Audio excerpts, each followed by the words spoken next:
Hi friends, నమస్తే. ఈరోజు వీడియోలో నేను నేతి బెల్లం సున్నుండలు చేశాను. ఇవి పిల్లలకైనా పెద్దవాళ్ళకైనా చాలా హెల్దీ. అలాగే పెద్దవారి నడుము నొప్పితో బాధపడే వారికి ఇవి కూడా చాలా హెల్తీగా ఉంటాయి ఫ్రెండ్స్. ఒకసారి బలమైన సున్నుండలు ఒకసారి మీరు కూడా ట్రై చేసి చూడండి. నా స్టైల్లో ఎలా చేస్తానో నేను ఈ వీడియోలో చూపిస్తున్నాను. చూడండి, నోట్లో వేసుకుంటే ఇట్టే కరిగిపోయినట్టు కింద ఉంటుంది, అంతా బాగుంటుంది.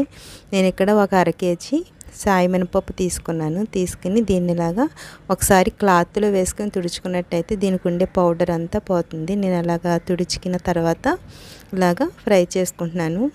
లో టు మీడియం ఫ్లేమ్లో పెట్టుకుని మాత్రమే ఇలాగ దీన్ని ఫ్రై చేసుకోండి ఫ్రెండ్స్, లేకపోతే మాడిపోయినట్టు అయిపోతుంది. అందులోకి నేను ఇనుప కళాయిలో చేస్తున్నాను, అందుకని చెప్పి కొంచెం తొందరగా ఫ్రై అవుతుందని చెప్పేసి దీంట్లో ఫ్రై చేస్తున్నాను.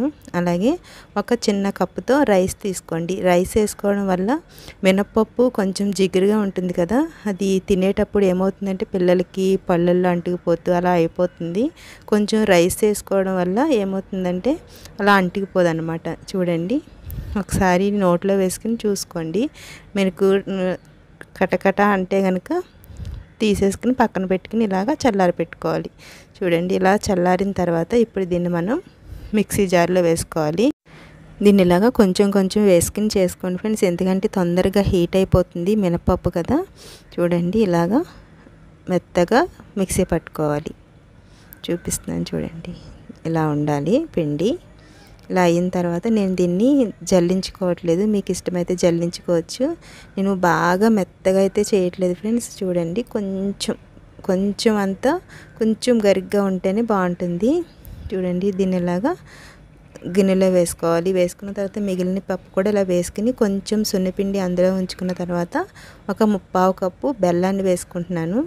మీరు బెల్లం టేస్ట్ని బట్టి మీరు ఎక్కువ స్వీట్ తింటే ఎక్కువ బెల్లాన్ని తీసుకోండి. నేను ఇక్కడ 1/4 కప్పు అయితే నాకు సరిపోయింది. దీన్ని ఇలా మిక్సీలో వేసుకుని దీంట్లో వేసిన తర్వాత ఇదంతా మెత్తగా కలుపుకోవాలి. అసలు ఎటువంటి ఉండలు లేకుండా మనం చేతితోటి ఇలాగ గట్టిగా కలుపుకుంటూ ఉండాలి.